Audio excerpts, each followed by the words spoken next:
Έχει αρχίσει να ξημερώνει στην Κολονία. Και αυτή τη φορά θα πάμε μια βόλτα στο Ντίσελντορφ. Μετά από μια ώρα περίπου οδήγηση στην Autobahn φτάσαμε.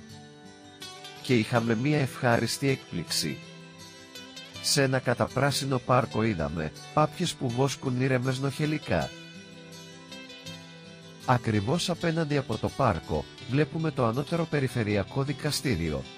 Είμαστε μέσα στην πόλη, εδώ το επαρχιακό δικαστήριο.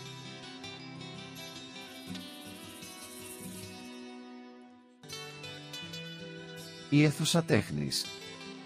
Και οι 4 καριάτιδες.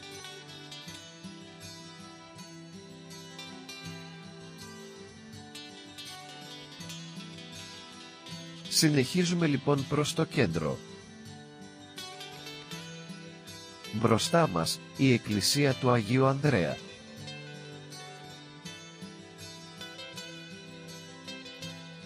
Οι δρόμοι είναι γεμάτοι από μαγαζιά για φαγητό. Βέβαια, με το λουκάνικο και τηγανιτές πατάτες. Το Ντίσελντορφ βρίσκεται στην ανατολική όχθη του Ρήνου. Χτίστηκε στο σημείο όπου ο ποταμός Ντίσελ χύνεται στο Ρήνο. Ντίσελντορφ σημαίνει χωριό του Ντίσελ. Είναι ένα από τα μεγαλύτερα πολιτιστικά, αλλά επίσης οικονομικά και διοικητικά κέντρα του κρατηδίου. Το Ντίσελντορφ αναφέρθηκε για πρώτη φορά το 1135 ως οικισμός ψαράδων.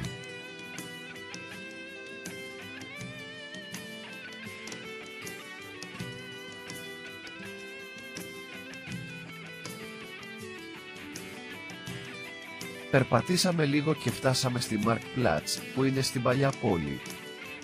Εδώ λοιπόν βρίσκεται και το παλιό δημαρχείο. Και στη μέση της πλατείας το άγαλμα του Ιππέα.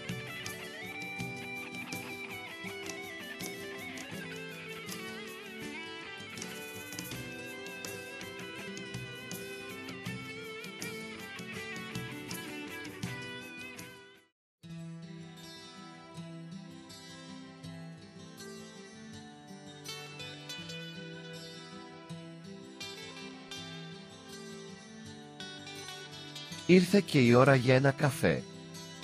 Από το διπλανό κτίριο ακούγεται μουσική από τις καμπάνες στην πρόσωψη.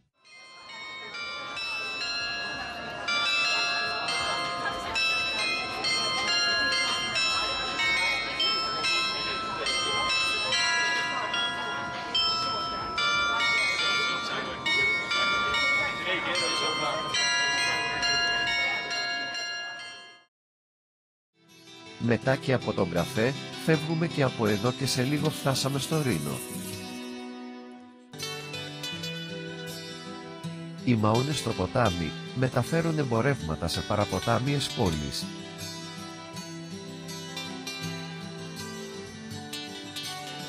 Το τοπίο είναι πολύ ωραίο, με το ποτάμι και τα σπίτια στην απέναντι όχθη.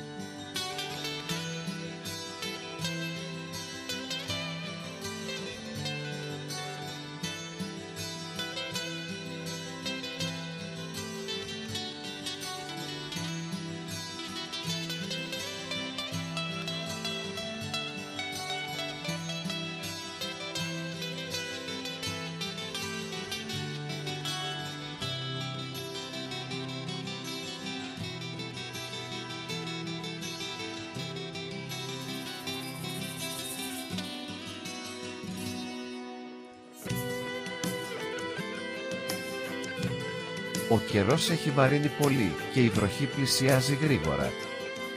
Άρχισε να ψιχαλίζει. Και τώρα κάτι να φάμε. Δίπλα υπάρχουν κιόσκια που πωλούν γρήγορο φαγητό, λουκάνικο, πατάτες με μαγιονέζα και άλλα διάφορα για περιπατητές και επισκέπτες. Εμείς ετοιμαζόμαστε να φύγουμε βιαστικά για την Κολονία. Με την ελπίδα να έρθουμε πάλι γρήγορα.